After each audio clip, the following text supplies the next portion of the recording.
За 17 минут сувгийг минь хүлээн аван сонсдог, лайк дарж дэмждэг бүхэл сонсогч та бүхэндээ энэ өдрийн мэндийг хүргэе.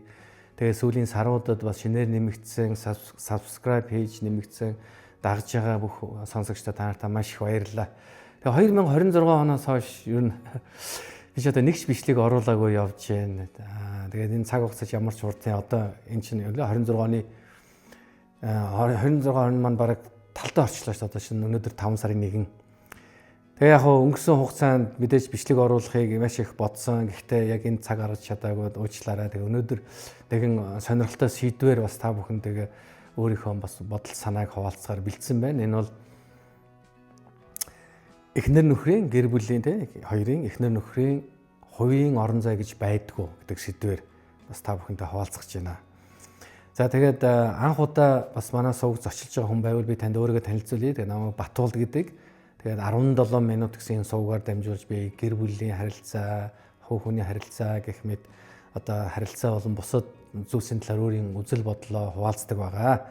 Тэгээд манай сувг тавтай морил. Тэгээд хэрвээ танд таалагдж байвал лайк дарж дэмжээрэй, мөн subscribe гэсэн улаан төвчлөөр дарж та энэ сувгийг минь дагаарай гэж танаас хүсэж байна. За гэр бүлийн эхнэр нөхрийн хооронд хувийн орон зай гэж байдгүй. За энд хүн болгон өөрийнхөө хариулж байгаа бах. Зарим нь байж болно, зарим нь байх ёсгүй. Янз бүр. Яг энд хоёр туулширсан ойлголт байгаа гэдэг. Нэг бол хувийн орон зай байна гэдэг ихээр хоёр тустай хүн шиг дансан тустай, бүх юм тустай, санхүүн тустай. Тэгээд өөрийнхөө одоо юу гэдгийг амьдралдаа одоо харж байгаа, төлөвлөж байгаа зүйл, өөрийн карьер энэ бүхэн нөхрөөс юм уу эхнэрээс үл хамаарсан ийм байдлыг бас зарим хүмүүс одоо хувийн орон зай гэж ойлгоод байдаг. Нөгөө нэг одоо тууширсан ойлголт нөгөө бид нар чинь одоо нэг гэр бүл болсон чинь бид хоёр чинь нэгэн бие. Тийм учраас бүх юм хамттай нэг айл тэгээ санхүү нь хамттай, адилхан хоббитойч болно гэж биенийгээ одоо урайлах, ятгах, гуух, загнах тийм үү? Эсвэл бүх юм хамттай байх ёстой гэж ингэж бүзээд байдаг. За энэ хоёр тууширсан ойлголтоос бид нар яг дунд нь ирэх хэрэгтэй. За энэ маань ямар утгатай вэ гэхээр хувийн орон зай бол байгаа. Гэтэ хувийн орон зай байна гэдэг нь бие биенээс хамааралгүй болно гэсэн утгатай биш. За би нэг удаагийн видео дээр ярьжсэн санаж байхын нөгөө Will Smith гэдэг нэг алдартай кино жүжигчин байж та тэрний нэг удаагийн ярьцлагыг би сонссон юм аа. Тэгээд тэр олон жилийн өмнө л да. Тэгээ юу ч хэлсэн гэхээр би эхнэрийг аз жаргалтай болох үүрэгтэй биш. Эхнэр маань намайг аз жаргалтай болох үүрэгтэй биш. Би тэр өөрсдийнхөө аз жаргалыг олох ёстой гэж ярьж байсан ба. Тэгээд ингээд сонсохоор зарим хүмүүс магадгүй тийм зөв сонсогч болно. Нэр тийштэй би л өөрийнхөө аз жаргалыг олдоо шүү. Энэ эхнэрээс би юу гордог юм? Эсвэл энэ нөхрөөс би юу гордог гэж бодож болох юм. Гэтэл гэр бүл эхнэр нөхөр байхын чинь гол утгаас очир чи юу вэ? Бие биендээ аз жаргалыг өгөх байхгүй. Тэгээс бие биенээс аз жаргалыг одоо өхийг шаардах биш. Бие биендээ аз жаргалыг өг. Мэдээж бие биенээс аз жаргалыг хүлээж авах. Энэ бол гэр бүлийн эхнэр нөхөр хоёрын одоо маш чухал, хамгийн чухал суур ойлголт байх хэрэгтэй. Эхнэр нөхөр байх юм шүү дээ, тийм үү? За тэгвэл хувийн орон зай байна. Хувийн орон зай гэдэг яг юу хэлээд байна гэхээр хувийн орон зай гэдэг нь ийм биш шүү. Эхнэр эсвэл нөхөр бие биенээс нууж хийж байгаа зүйлсийн тухай яриаггүй. Бие биендээ мэдэгдэхгүй гэж айж байгаа зүйлсийн тухай юусоо яриаггүй. Тэгээ ингэх юм бол эн чинь буруу болчиход байна. Энэ бол хувийн орон зай биш. Энэ бол хуурам мэхлэлт.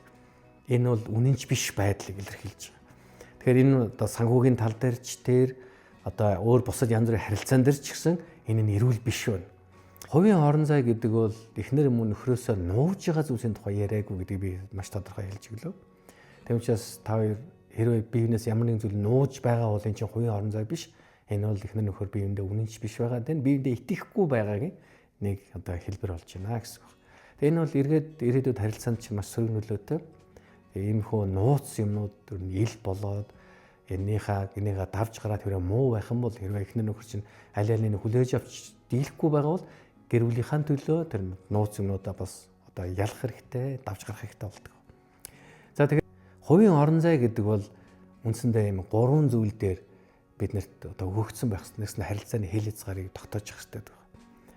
За нэгдэх нь энэ бол таны хийхийг хүсэж байгаа зүйлийн тухай ярьж байна. Хувь хүнийхээ хувьд та маш их стресстэй ядарсууд юу хийхийг хүсдэг. Зарим хүмүүс кино үзэх дуртай, зарим хүмүүс зугаалах, аялах, ой модонд алхах дуртай. зарим хүмүүс жимд очиод дасгал сургууль хийх дуртай ч гэдэг юм уу. Янз бүрээр одоо өөрийнхөө тэр стрессийг тайлдаг, гадагшуулдаг хүмүүс байна тийм үү. Шатар тоглодог ч юм уу. Эсвэл ярилцдаг хүнтэй одоо санаа нийлдэг хүмүүстэйгээ суугаад сайхан ярилцаж тэгээ хам сайхан хоол цай идэж нөхөрлөж ярилцаад энийг хард гардаг юм хүмүүс байна. Тэгэхээр энийг хэлээд байна. Энийг хийх эрх чөлөө орон зайны тухай ярьж байгаа. Тэгээ эхнэр нөхөр хоёр бие биендээ ийм орон зайг нь зөвшөөрөхгүй байх юм бол эргээд энэ бол гэр бүлийн харилцааг нураачдаг. Хэрвээ таны эхнэр эсвэл нөхөр аль нь ч вэ гэртээ хөржээ зүгээр л буудан дээрээ суугаад телевиз үзэхийг хүсэж байгаа бол тэрийг зөвшөөрөх хэрэгтэй.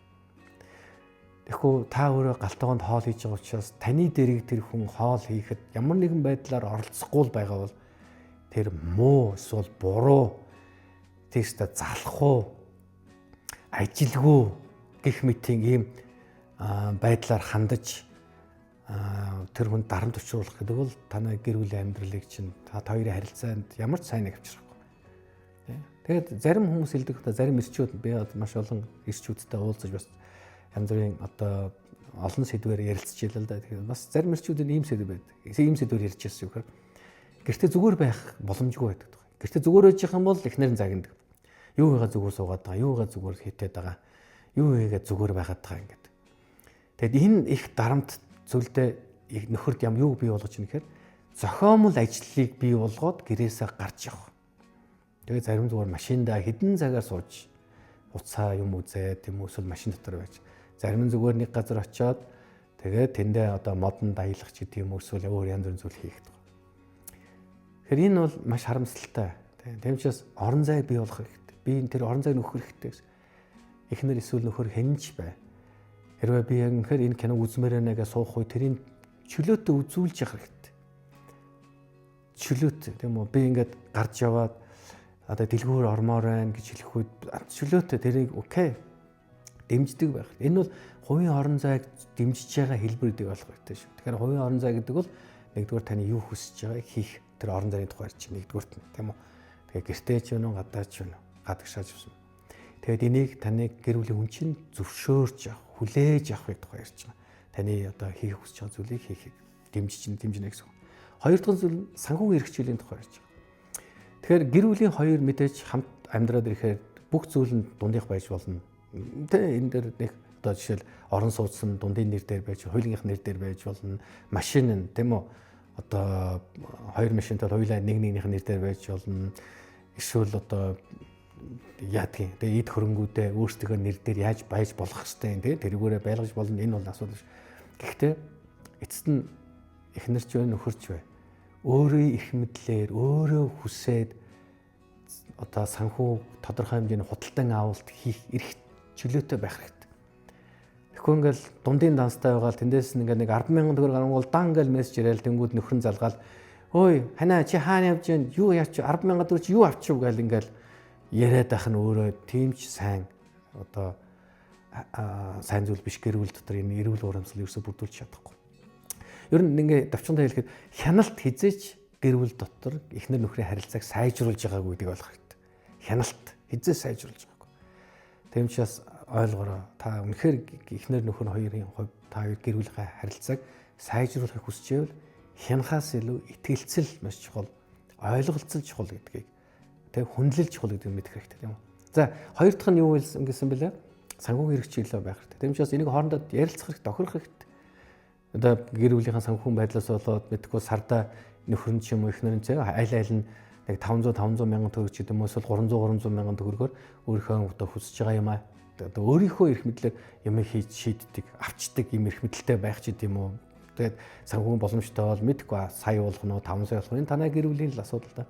Хамгийн гол нь энийг бие биегээ хянаад тухайн худалдан авалт хийхэд нь хянаад авсан зүйлийн одоо гоочлоод байна гэдэг л өөрөө сайн ухаалаг юм биш үү. Тэгээд худалдан авалт хийсний дараа нөхөр ч юм ихнэр заримдаа өө би шал дими авчлаа гэж бодохгүй байдаг шүү дээ. Тэгэл тэр хүн өөрөө л тэргээ дүгнэн үз харин таны зүгээс гэр бүлийнхаа үнийг дэмжсэн сэтгэлтэй байх нь эргээд ихнэр чинь эсвэл нөхөр чинь танд илүү итгэх, тантай ярилцах, таныг сонсох тэр одоо сувг нь илүү нээлттэй байна гэсэн үг байна. За гурав дахь хувийн орон зай гэдэг дээр нэг юм баг. Энэ нөхөр хүүхдүүдтэйгээ харилцаа. Энэ болгоо хүүхдтэй гэр бүлүүдийн хувьд ялангуяа өсвөр насны хүүхдүүдтэй ч юм уу одоо хүүхдүүдтэйгээ харьцаж байгаа гэр бүлээ бие биенийхээ хүүхдтэйгээ харьцах харилцааг хянах нь өөрөө хувийн орон зайг нь бас устгаад байдаг. Тэгсэндээ би аав хүний би хүүхдэд загинж болно те би 3 хүүтэй. Тэгээ би загинж болно. Яг тэр хийж байгаа үйлдэл би надад таалагдаагүй учраас загнах одоо нөхцөл үүслээ шүү дээ. Би загинж ууралж болно. Гэтэл эхнэр гаднаас орж ирээд намайг хүүхдэд загинж харангуйта чи яагаад хүүхдлөө хасчихад байгаа юм гэж хэлнэ гэдэг нь өөрөө бас нөгөө талаар миний аав байх хувийн орон зайг яагаад тийм халтаад байна гэсэн. Миний энэ аав байх хэлэцгаар юм зөрчөөд байгаа байхгүй. Энэ нь эргээд надад таагүй байхаас гадна хүүхдийн хувьд эцэг их нь хоорондоо өөрөөс нь бол зөрчилдөж байгаа нь хүүхдэд зарим талаараа таагүй нөгөө талаараа хүүхд өөрийн муу юм хийсэн ч гэсэн хамгаалах хүнтэй байна гэдэг юм ойлголтоор аав ээж аль нэгний талд орох ашигт альныхын талд орох нь ашигтай вэ гэдгийг сонголттой болчиход байдаг гэсэн. Тэгэхээр ээж нэгэнд юу болж байгааг мдэггүй бол хуржээд аав хүүхдийг загинж явал хүүгээ загинж явал ээж нь орж ирэх үедээ загнахаар юм болжээ л гэж ойлгох хэрэгтэй л гэсэн үг. Мэдээж хинж байсан аав нь ч ээж нь ч хүүхдүүдэд хүчрхийлэх гэдэг бол энэ сайн зүйл биш тийм үү? Зохиж унгааж, боож унгаах, дээрлэх хүүхдээ тэгээ янз бүрээр доромжлох гэдэг бол энэ үл эрүүл юм биш ба. Гэхдээ мэдээж бид нар хүүхдтэйгээ харилцах хүн болгоны л өөрийн гэсэн бодол байгаа. Тиймээс ээж нь ингээл хүүхдтэй харилцах байгааг хараад аавд нь зөв биш юм санагдах үед чи яагаад хүүхдийг давраагаад байгаа ингээл ээж лөө хажууд нь дайрах ч гэдэг юм. Энэ бол бас л ээжийнх нь тэгээ ээж байх тэр хэлэцгарыг даваад байна л гэсэн үг. Тэгэхээр ийм 3 үндсэн зүйл дээр бид нар хувийн орон зайг бид нар бодох хэрэгтэй байдаг юм шүү тийм үү? Эхнэр нөхрийгөө хийхийг хүсэж байгаа зүйлийг хийхийг зөвшөөрөөрөө, дэмжээрэй. Окей. Хоёрдугаарт нь үлээ санхүүгийн эрх чөлөөг биендээ өгч явах хэрэгтэй. Гуравдугаарт нь юу байх нь хүүхдтэйгээ харьцсан үед би нэгэ яаж харьцахыг заахгүй байх хэрэгтэй. Мэдээж дараа нь энэ харилцаанаас болоод янз бүрийн сөргүүр доор гарч болно. Гэхдээ дараа нь хоёуланаас сууж хагаад ярилцаж бас болдог. Миний хань өнөөдөр арай л ширүүцсэн үү? Яасан яагаад ийм байдал төрчихв гэх би энэтэй ярилцах боломж байгаа гэсэн. Тийм ч бас үргэлж ойлгоорой. Бид нар ярилцдаг шүү хүмүүсээ. Тэ мал хөллөөрөө хүн хэлээрэ гэдэг үгээ монголчууд бид нар санах хэрэгтэй шүү. За баярлалаа. Тэгээд энэ хүртэл сонссон та бүхэнд бас энэ өдрийн амжилтыг хүсье. Тэгээд 17 минут гэсэн суган танд таалагдчихвал дахин сануулгад лайктаар дэмжээрэй. Тэгээд маш их баярлалаа. Тэгээд дараагийн дугаараар хэрхэн уулзах болно. За түр баяртай.